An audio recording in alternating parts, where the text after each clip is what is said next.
네, 2025년 8월 14일 이정훈입니다. 이 방송이 나가는 8월 15일 광복절 저녁에는 이재명 대통령을 위한 국민임명식이 있습니다. 여러분, 소쿠리 비행기 태운다는 말을 아십니까? 소쿠리 비행기 태운다. 소쿠리 아세요? 소쿠리? 뜰채처럼 물을 담아서 뜨면 물은 쭉 빠져나가는 거 있죠? 소쿠리. 옛날에 집에서 많이 썼는데 누구를 막 이렇게 잘한다 띄워줄 때 나 비행기 태우지 마 그러는데 부산 지역에서는 나 소쿠리 비행기 태우지 마 그랬습니다. 네. 방구석 여포란 말 아십니까? 여포. 삼국지에 나오죠. 굉장히 유명한 장수죠. 네. 관우장비 유비하고 3대1로 붙어도 막상막하에 전투를 했다고 하는 여포. 집집마다 손자나 아들이 있을 겁니다. 그놈이 집에서 대장질을 하죠. 아무것도 아닌 놈이. 그게 방구석 여포죠.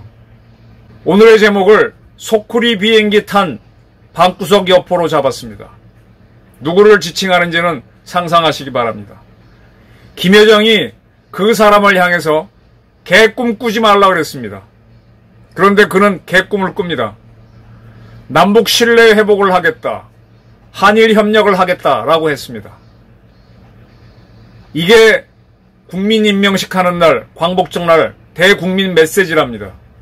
근데 그가 바라는 남북 신뢰 회복이 안 되면 또 한일 협력이 그가 생각하는 한일 협력이 안 되면 어쩔 거냐 이거예요. 그가 생각하는 남북 협력, 그가 생각하는 한일 협력, 자기는 될 수 있다고 생각하겠지. 그게 바로 방구석 여포의 특징입니다. 지금 그 사람이 각 집안에서 귀한 아들, 귀한 손자가 있으면 대장이죠. 방구석 여포. 이쁘다 잘한다 막 이렇게 부추깁니다. 소쿠리 비행기 태웠습니다. 자기가 최고인 줄 알지만 사실은 그 집에는 아버지도 있고 할아버지도 있습니다. 국익을 위한 실용외교를 하겠다고 하는데 실용외교? 실용외교를 한다. 참, 이게 무슨 소린가 하면 대한민국이 국제정치로 움직일 힘이 없어요. 미국조차도 국제정치는 마음대로 못 움직입니다. 아주 대한민국 최고의 부자인 이재용 또 정의선 씨조차도 대한민국 경제를 마음대로 못합니다. 꽤 흔들 수 있지만 그들도 결국은 기존 체제를 이용해서 하는 겁니다. 내가 원하는 걸 만들겠다라고 하는 게 착각이에요. 내가 원하는 남북관계, 내가 원하는 한일관계를 만들겠다. 국익을 위한 실용외교 하려면 국제정치를 이용해야 되는데 그걸 만들겠다라고 하니 나는 그 사람이 정신 나간 사람이 아닌가 이렇게 봅니다. 자, 광복절 경축식에서 이재명 대통령이 남북 신뢰 회복과 미래지향적인 한일 협력을 내놓겠다 그랬습니다.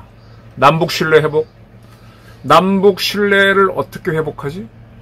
구체적으로 기자들이 질문하니까 대통령실 대변인이 9.19 군사합의 복원도 추진할 거냐, 메시지에 넣을 거냐 그랬더니 구체적으로 말하기는 어렵다고 해놓고 과거의 유산이라고 할 수 있는 과정을 존중하되 달라진 환경을 반영해 기본적으로 견지할 새로운 원칙을 제시할 것이다. 네. 9.19 군사합의에 준하는 새로운 비슷한 걸 내놓겠다는 거죠. 광복절 행사를 오전에 하는데 이날 이재명 대통령은 참가하려나? 광복절은 원래 대통령이 참석하는 행사인데 지금 이 대통령이 6.25 행사 때도 안 오고 그때는 이재명 대통령은 됐지만은 아직은 장관들, 국무위원들이 윤석열 때 사람들이었잖아요. 그 부총리, 행정부총리, 교육부총리죠. 그 양반을 보내서 저 대전 어디에 컨벤션 센터에서 6.25 기념식을 했습니다. 이재명 참가 안 했어요. 그리고 정정 기념일 때 이재명 대통령은 또 역시 안 했죠. 우리는 아무 행사가 없었고 그땐 이재명 정부가 장관들을 임명했는데 우리 보훈부 장관이 미국에 가서 한미 동맹 덕택에 우리는 발전했고 살아남았다 그런 얘기나 했습니다. 그런 걸 싹 빠졌던 이재명 대통령이 광복절에서는 아까 말한 대로 남북 신뢰 회복을 하고 미래지향적인 한일 관계를 한일 협력하겠다. 한일 미래지향적인 한일 협력이 일본이 생각하는 거가 우리가 생각하는 게 다르다. 또 미국이 생각하는 거와 다르면 어떻게 할 것이냐 이거야. 이에 대한 생각 없이 던져놓고 될 거다 포문 잡겠죠. 그리고 나서 저녁 때 청와대 영빈관, 네, 지금 뭐 용산 대통령실은 너무 좁으니까 청와대 영빈관에서 대한민국에 주재하는 모든 대사, 그리고 국제기구, 한국에 있는 대표 전체를 초청해서, 그리고 주한미군 사령관 초청해서 만찬을 하겠답니다. 근데 이게 대통령 임명식이면은, 취임식이었으면은 미국과 일본에서 국가원수가 오거나 아니면 국가원수를 대신해서 뭐 부통령이나 장관 또는 뭐 부수상이나 무슨 뭐 이런 사람들이 올 텐데 한 사람도 오지 않습니다. 방구석 여포예요. 방구석 여포. 이렇게 만찬을 가진 다음에 다시 광화문 광장인 원형 무대에서 국민 임명식을 한답니다. 여기에는 뭐 미리 선발된 80명의 국민 대표가 이재명 대통령한테 임명장을 준다는데 참나 좀 정신 나간 것 같아요. 여기 소쿠리 비행기 태우는 거 아니에요? 근데 걱정이 많죠. 제가 8월 15일 날 비가 좀 오기를 앙망한다 그랬는데 어쨌든 비는 옵니다. 오늘도 비는 왔어요. 제가 운동을 좋아해서 오늘 아침까지 비가 왔지만 제가 갔던 곳에서는 오후 내내 뭐 그 정도 비는 비가 아닌 비만 살짝 왔기 때문에 신나게 운동하고 왔는데 운동이야 하지. 근데 대신에 얼마나 더웠는지 제가 물을 거의 한 10kg 마셨을 겁니다. 너무 덥더라고요. 뭐 수영장에 있는 것 같아요. 수영장에 있는 거. 제가 뭐 산도 좋아하고 뭐도 해서 웬만한 거 다 견뎌내고 더위도 견디고 1박 2일 무박 산행도 하고 하는데 너무너무 덥더라고요. 무슨 얘기냐. 이 방송이 나가는 8월 15일도 비가 좀 오고 비가 그치고 흐린 상태가 되면 습도가 어마어마할 겁니다. 뭐 4만 명의 국민이 오겠다. 이거 뭐 민주당에서 동원하면 이거 못 동원하겠습니까? 근데 아마 미치고 환장할 만큼 더울 겁니다. 광화문 광장에서 이런 행사를 하겠다는데 사고가 나지 않았으면 좋겠어요. 이렇게 소쿠리 비행기를 왜 이재명 대통령이 타려고 하는지. 자, 그러면서 그는 제가 이 앞선 방송에서 최교진 왜 교육부 장관을 왜 임명하느냐. 전교조 출신에다가 음주운전해서 유죄받은 적도 있고 전과도 있는 사람인데. 근데 이제 구체적인 게 많이 나왔어요. 박정희 대통령 암살된 사건을 11.6을 탕탕절이라고 하기도 하고, 지금 당신은 72세인데 70세 이상은 선출직에 출마하지 말아야 한다라고 과거에 했던 사람이고, 그리고 정재석 정북 교사노조위원장은 교사는 5대 B, 성적 조작, 금품 수수, 횡령, 아동폭력, 음주운전이 있으면 교감이나 교장이 되면 안 된다라고 주장을 했었습니다. 성적 조작까지는 아니지만 자기 딸을 위해서 입시 비리를 치렀던 사람이 누굽니까? 서울대학교 교수 조국이 아니었습니까? 그런 사람을 풀어주는 이재명 정권을 보면서 우습다 싶은데, 음주운전 전력이 있어. 같은 전교조 출신도 그건 안 된다고 하는데, 이런 사람은 교장 교감이 되면 안 된다고 하는데 그보다 훨씬 높은 교육부 장관을 임명하겠다는 이재명 정부. 정신이 있나요? 또 웃기는 거는 김현우 서울구치소장을 김도영 수원구치소장으로 교체했어요. 왜? 김현우 서울구치소장이 윤석열한테 특혜준다고. 뭐 그거 딱히 이렇게 얘기는 안 했지만 누가 봐도 그런 의심이 들도록 교체했어요. 마음에 안 든다 이거지. 그러면서 무슨 국민통합을 얘기해. 자, 김여정이 북한은요. 북한이란 나라를 어떻게 표현해야 되나. 글쎄. 이 방송 보시는 분들 중에 베트남 가보신 분들 많을 거고, 캄보디아 가신 분들도 있을 거고, 라오스 가보신 분들 있습니까? 저는 라오스 한번 오래전에 가봤고, 또 오래전에 북한 한번 가봤는데, 시기가 달라서 북한 갔을 때는 초겨울 정도였기 때문에, 라오스는 항상 더운 나라니까 좀 다르긴 하지만, 제가 보기엔 라오스 수준밖에 안 되는 북한이었거든요. 이제 그런 나라들에 가보게 되면은 모든 게 이제 물자가 부족하잖아요. 과학기술, 의술도 발달 안 해서 제 나이만 되면은 벌써 이 다 빠지고, 뭐, 반은 죽고 반은 살아도 그냥 식물인간에 가까운 그렇죠. 근데 우리는 이제 60이 넘어도 뭐 이리 뛰고 저리 뛰고 운동하고 글 쓰고 의학의 도움을 받아서 할 수 있지 않습니까? 북한이 라오스 같은 사회예요.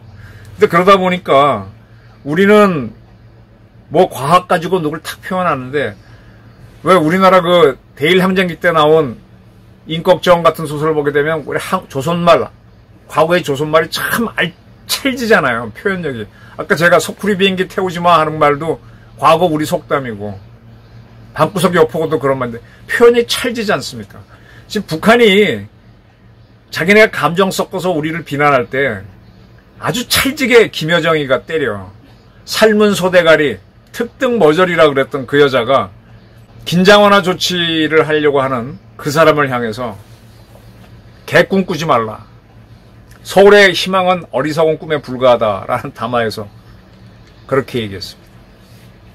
그러면서 뭐라는가 하면 저는 우리 군인들, 정보기관들 충성심은 이해가 되는데 어떨 땐 참 개같다는 생각을 많이 해. 그냥 꼬리 흔들하고 정신이 없는데 우리나라가 지금 일방적으로 대북 확성기를 철거했잖아요. 그래놓고 비난이 들어오니까 하고 싶어 한 건 아니란 걸 내가 알겠는데, 그러니까 북한도 일부 철거했다 라고 9일날 얘기했습니다. 그런데 김여정이가 아주 찰지게 얘기했어요. 사실부터 밝힌다면 무근거한 일방적인 억측이고 여론조작 노름이다 그랬습니다. 자, 거짓 뉴스를 하게 되면 패가망신하겠다고 시켰다. 징벌적 청구를 해라라고 한 게 이재명 대통령이죠. 합참에 징벌적 청구를 해서 패가망신시키라고. 김여정이가 확인해 줬잖아. 김여정이 말이 거짓말이면 김여정이를 패가망신시키라고. 이재명 대통령님. 그리고 을지 자유의 방패 훈련, 을지 프리덤 쉴드 훈련 반 줄이기로 했죠. 거기에 대해서 김여정이는 평가받을 만한 일도 못되고 헛수고라 그랬습니다. 윤석열 정권 때 일방적으로 취한 조치를 없애버리고 그게 무슨 큰일이나 된 것처럼 평가받기를 기대하면서 호응을 기대하는 것 같다. 이러한 장깨는 허망한 개꿈이다 그랬습니다. 개꿈이죠. 이거 제 앞선 방송에서 얘기했지만 우리 국방부 합참도 참 공공합니다. 미국 측한테 이 훈련을 줄여야 되는 이유를 뭐라고 설명했습니까? 주한미군 사령관이 알려줬죠. 우리나라 비가 많이 와서 홍수 피해 입었기 때문에 훈련 좀 줄이자. 그렇게 요청했습니다. 그게 도하 언론에 다 보도가 됐어요. 주한미군 사령관이. 그거 여정이도 봤을 거 아니야. 그러니까 한미연합 훈련 줄였으니 남북 신뢰관계 회복하자라고 하는 그분을 향해서 개꿈 꾸지 마라 그랬습니다. 조현 외교부 장관. 이제 미국과 러시아 정상회담이 열릴 때 이 트럼프 대통령 리더십 덕택에 북한과 미국 간의 대화 돌파구가 열리지 않겠나. 지금 대화 돌파구를 열려고 트럼프가 몇 번 노력했죠. 친서도 보내고 뭐도 보냈는데 북한이 전혀 우리를 핵 보유국으로 인정하면 하겠다는 전제하에서 안 하고 있습니다. 친서도 안 받고 있습니다. 이 조현 외교부 장관도 우리 아까 합참처럼 북한도 확성기 하나 뭐 없앴다라고 하는 것처럼 이재명 대통령을 위한 위시풀 발언들을 해주고 있습니다. 거기에 대해서 찰지게 여정이가 때렸어요. 우리가 미국 측에 무슨 이유로 메시지를 전달하겠는가. 우리는 미국과 마주 앉을 일이 없다. 이런데 남북 신뢰관계를 회복하겠다고? 한일 협력은요. 한일 관계가 좋아야 되니까 일본도 우리 붙잡는 거예요. 일본이 우리 붙잡는 걸 갖고 우리가 일본을 마음대로 부릴 수 있다고 생각하면 착각입니다. 그 뒤에 있는 한미 관계는 더 단단한 거예요. 지금 이재명 대통령이 아무리 소쿠리 비행기 타도 한미 동맹은 틀은 벗어나지 못해요. 우리가 북한에 대해 자신 있게 하는 거는 북한이 뭐 하는지 정보를 거의 다 보기 때문이거든. 그거는 미국 애들이 해주는 거야. 제가 매일신문에 쓴 칼럼에서 미국 측이 제공하는 센트릭스 정보하고 다시 K 정보하고 우리가 스스로 구하는 님스 정보하고의 양이 너무 차이 나는데 미국 정보가 있어야 북한은 제대로 알면. 그것 때문에 우리가 북한의 의도를 아니까 모르면 우리도 겁이 나니까 쏴버리는 거 아니에요. 그러니까 이게 전쟁이 안 나고 있는 건데 이게 저울공은 다 한미 동맹 때문이거든. 이재명 대통령이 소쿠리 비행기 타고 방구석 여포할 수 있는 것도 미국이 주는 정보 때문인데 이게 동맹 때문이란 말이야. 이 동맹을 깰 자신이 있어. 루비오 미 국무장관 광복절이 다가오니까 한국의 국경절이라는 제목의 프레스 스테이트먼트 언론 성명을 발표했습니다. 한국과 미국이죠. 우리는 없어서는 안 될 동맹으로서 번영을 확대하고 가장 시급한 글로벌 안보 도전에 맞서기 위해 계속 협력할 것이다 라고 하면서 이재명 대통령 및 그의 행정부와 협력을 고대한다 그랬습니다. 이거를 대행해달라고 하는 게 이시바 총리가 있기는 일본 정부거든. 그래서 일본은 한일 협력을 하자는 건데 그거를 뭐 일본이 우리한테 쩔쩔매하는 식으로 한일 협력한다 이런 생각하고 반일파리 하려고 하는 이재명 대통령, 이게 되겠습니까? 국제정치를 이용해야지. 국제정치를 이용해서 북한을, 김정은 정권을 무너뜨리고 남북 통일로 가면 될 거 아니야. 그런 꿈은 꿈도 못 꾸고 실용 외교를 하겠다고? 뭔 실용 외교를 하겠다는 거예요. 방구석 여포 생각이 얼망졸망하잖아요. 정저지화처럼. 무슨 말이냐고요? 우물안 개구리처럼. 하늘을, 세상을 모르는 거죠. 저는 기자질을 하느라고 이런 사람 저런 사람 뭐 만나고 하는데 그렇게 많이 만나서 제 딴을 많이 안다고 생각하는데, 오늘 저녁에 아까 어떤 분하고 통화를 했는데 그분은 이렇게 돌아가고 이렇게 풀어야 되는구나 하고 해안을 딱 주셨습니다. 한국 에너지 문제에 대해서. 저도 어슴푸하게 생각했던 건데 탁탁 세상이 어떻게 돌아가느냐. 세상을 돌아가는 거는 그 경제학에서 나오지 않습니까? 인비저블 핸드, 보이지 않는 손이 작용해서 움직이잖아요. 세상 이 자연 조화라는 게 있잖아요. 그 여름이 되면 더운 거고 더위 속에서 뭘 하는 거지. 여름 속에서 우리가 에어컨을 만들고 뭐 냉장고 만들어서 요 좁은 공간 내에서는 추위를 경험할 수 있지만 이 대자연은 이건 못 바꾸는 거잖아요. 어느 일정한 지역에서 가뭄이 들었을 때 인공비는 뿌려도 요즘 내리는 처럼 엄청난 폭우는 못 내리게 하잖아요. 근데 그 돌아가는 자연조화, 인비저블 핸드, 그걸 신이라고 표현하든 뭐하든 그걸 우리가 어떻게 그걸 컨트롤해. 그래서 그걸 이용해서 하는 게 인류가 과학을 하는 거고 사회과학을 하는 거지 않습니까? 이제 그분이 한국의 에너지 문제를 어떻게 푸느냐, 인비저블 핸드가 움직이는 걸 쭉 보면서 이렇게 풀어가야 된다는 순간에 야, 세상은 정말 넓구나. 내가 아무리 날고 뛰어도 나보다 훨씬 뛰어난 분들이 많으니까 들어야 된다. 지금 이재명 정권은 객관적인 정보를 해주는 국정원 서포트를 못 받고 있다. 국정원 죽여버렸어. 또 군이라고 하는 게 쿠데타도 할 수 있고 대북 정보도 주는데 거기 방첩사가 정보기관인데 그걸 죽이겠다는 거야.